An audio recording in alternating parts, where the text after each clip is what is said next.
yesterday's NFL action, the Cowboys scored 48 points, but that wasn't enough to top the Denver Broncos' 51 points. Perhaps McKinney Boyd should have played Denver because a couple weeks ago against Lewisville, they put up 57 points in a very convincing win. I'm joined by their head coach, Don Drake. And Coach, this was as complete of a performance as I've seen from Boyd High School football.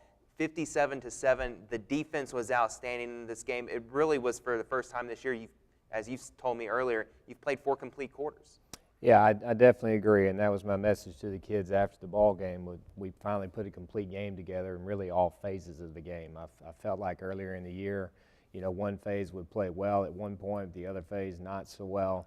I felt like the second half against Garland that we kind of put it all together for a half, but we had not been able to do that for a complete game yet. And I thought against Lewisville the other night that we did that for 4 quarters. We'll go ahead and check out those highlights. And in this game, you start off on defense creating a big turnover against Lewisville. Their quarterback, McDougal, fumbles the ball back in their own territory, and that allows your offense to get the quick score you needed to go up early in this game. No doubt, and it's critical that you score off of turnovers. We talk about turnovers and winning the turnover battle, but the most important part of the turnover battle is making sure that you produce points out of turnovers. Otherwise, it doesn't really help you that much. And so, the kids did a good job of obviously getting the football there, and then us being able to turn that into points was huge. This is the turnover that was aforementioned, pouncing on the loose ball, and then you'll get the touchdown in the end. It'll be Dedrick Scrivens punching it in, but Curtis Lab did a great job all night long of deciding when to pull that football back and take it himself. He did. Curtis played extremely well. He pulled it off the backside there, got us down there close to the end zone, and Dedrick was able to punch it in.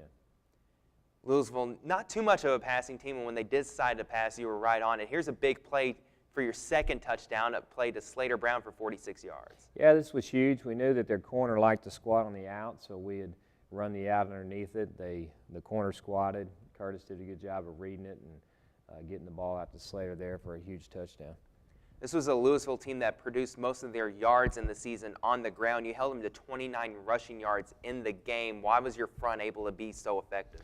Well, I feel like all year we've done a pretty good job of containing folks' running games, and I think our kids came out and they played fundamentally very well, understood exactly what we were asking them to do, and played with great effort and tackled well, and just did a great job containing Lewisville's running game all night. You led 21-0 after the first quarter. You led 28-0 at the half. So coming back out after pitching a shutout in that first half, what was your message to the kids on keeping it that way? Well, my message to them at halftime was we've played 2 great quarters of football. We've done that before. Now can we follow it with 2 more and do something we haven't done all year, which is play 4 quarters of really good football. And I felt like in the second half our kids came out with the same focus and went back and attacked again and just did a great job in the second half as well. It's another good touchdown pass from Curtis Ladd. He had 2 touchdown passes on the day, 14 of 20, a very efficient performance, and that's what you need from Curtis going forward. No, there's no doubt. When Curtis has played well for us this year, we've been able to effectively move the football both through the air and on the ground, and again, I thought he had a great game the other night. 2 running backs go for over 100 yards in this game, both Dedrick Scrivens and Malik Bozeman. Malik did it on 8 carries there in the second half with 2 scores for himself, Dedrick with 3 scores. Your running backs, when they get going, are hard to stop. Yeah, they're both very athletic, and we were able to create some space for them. Our offensive line did a great job up front, created the holes, and those guys do what they do best, which is go score points. It's a little option pitch for one of the final scores of the game. In the end, it was 57-7. Lewisville got 1 touchdown off of a turnover. Other than that, was there anything in this game that you look at as a coach and say, well, we could still improve on that? Well, I thought we played a pretty complete ball game. There was 1 point there right before the first half there in the second quarter where we had the ball in great scoring position. We had a penalty there that took us out of an opportunity to possibly score some more points. So, again, even that one play gives you an opportunity to coach kids up and say, hey, if we were in a tight ball game here, that would be a pretty critical call. So we've got to make sure we play smart all the way through regardless of what the score is. How impressed are you that a team like Lewisville, who coming into this game, was a team that had rarely even given up over 20 points in a game, and you put 57 on them? What does that say about your offense's ability moving forward? Well, we felt like it was critical for us to start fast. We had talked to the kids about that. starting fast in all phases of the game, going out and getting a stop defensively, being able to go put points on the board early. Our kids did that. You know, football is such a game of momentum that I think our ability to be able to go and put them in a hole early definitely contributed to taking the momentum away from them, taking a little bit of wind out of their sails, and putting them in a position that they hadn't been in all year, which is down by several scores. You know, most of their games they had kept pretty close, and so they were kind of in the game until the very end. This one we were able to take them out of the game pretty early, and I think that definitely helped with the momentum factor. One thing I noted that speaks volumes about this game is there's only one time in the entire game Lewisville was able to approach midfield or in your territory, and that was off of your own turnover, your only turnover on the ball game. So when they started in their own end, your defense never let them even get to midfield. Yeah, it's a game of field position, and so we feel like if we can play great in the special teams, put them back, you know, pinned in their own territory, you know, if defense will go play well, then it creates great field position for us offensively too. And if you can control the field position battle, then it obviously gives you an edge that you need. The bye week this previous week obviously gave you an extra week of preparation for Plano West, but really nothing changed for you with that extra week. It was just a normal routine week. Pretty much, you know, we approached it from a normal game prep type situation. I did give the kids off on Monday and I gave them off on Friday. We practiced Tuesday, Wednesday, Thursday, but our Tuesday, Wednesday, and Thursday prep was much like what we would do today headed into game week. And so it wasn't a whole lot different. I was really pleased with our focus last week. Being an open week, sometimes you don't know. I mean, the kids don't have something to play for on Friday night, but the kids came out each day focused. We got better. We used it as 3 extra days in preparation for Plano West this Friday, and so I felt like we accomplished a lot last week. Only 5 district games in 10-5A, so it's important to get that first district win and jump out of the gates with a 1-0 record early. Plano West has a great running attack, 2 great running backs in the backfield in Anderson and Jamabo, and a quarterback who has 5 passing and 5 rushing touchdowns. What do you think needs to happen for you to stop their rushing attack? Well, we've got to go play well fundamentally up front.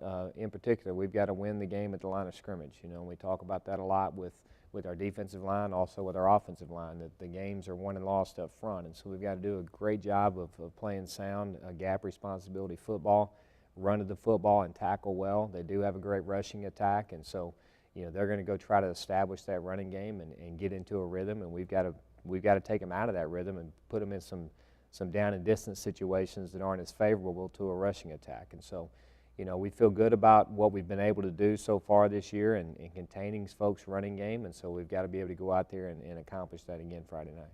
Is it as simple for your defense as repeating what you did against Lewisville, or does Plano West do more things with their running game than Lewisville did? Well, I think every offense is different. You know, everybody has a different form of or style and different weapons that they use. You know, they've got a very talented backfield in the kids that you mentioned. The quarterback runs well too. So anytime you have multiple threats, obviously you've got to approach that and be concerned about how those different threats can attack you. But we know we've got to go contain the run. We know that without a doubt. We know that's what their identity is, and so we got to take that identity away and hopefully force them to do some things that they're not as comfortable doing.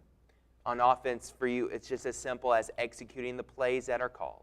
I think so. I mean, offense is about execution without a doubt. You know, we feel like we're going to put our kids in the best opportunity to be successful, and if we'll go play and go execute, then we feel pretty good about how we match up against them defensively. They do play a lot of man-to-man defense and stack the box on the run game with the rest of the guys that they have defensively, and so we're going to have to be good in the passing game. We're going to have to go execute what they give us in the passing game to hopefully loosen up that box a little bit and open up some lanes for Dedrick in the run game.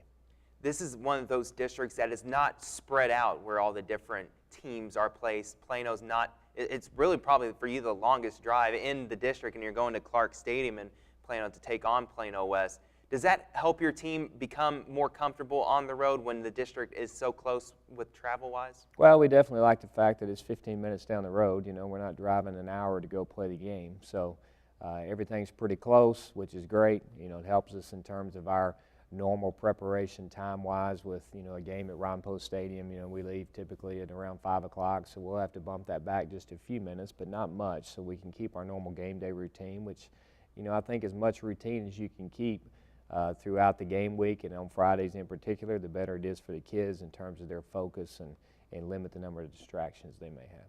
Well, Coach, it's certainly an important game this week. Good luck to you against Plano West. Thank you. The Wolves come in with a 4-1 record. McKinney Boyd is 2-3 overall, but none of that matters. It's all about their district record. Both teams are 0-0 at the moment. Whoever wins this game definitely has the edge moving forward to trying to have a quest into the playoffs.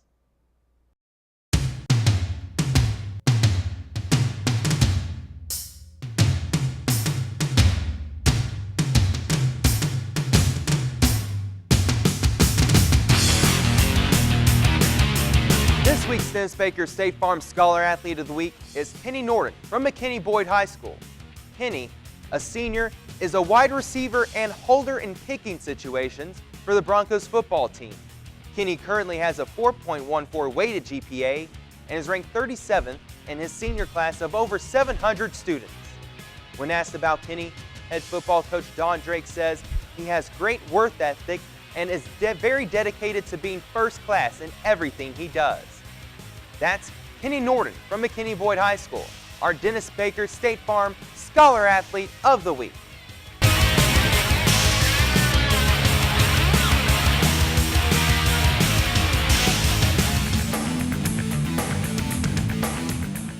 Before we wrap up this episode of Sports Talk, we want to thank all of the coaches for coming by the set to appear on the show today. It's a big week for McKinney ISD football. The McKinney Lions kick the week off at Ron Post Stadium Thursday night against the Plano Wildcats. The McKinney North Bulldogs host the Lovejoy Leopards Friday evening, while the McKinney Boyd Broncos play their final district test on the road against the Wolves of Plano West. The atmosphere should be electric, so go out and enjoy the games if you can. We'll be back next week with the highlights from Thursday and Friday's games. From all of us here at Sports Talk, I'm Tyler Sloan. Have a pleasant week.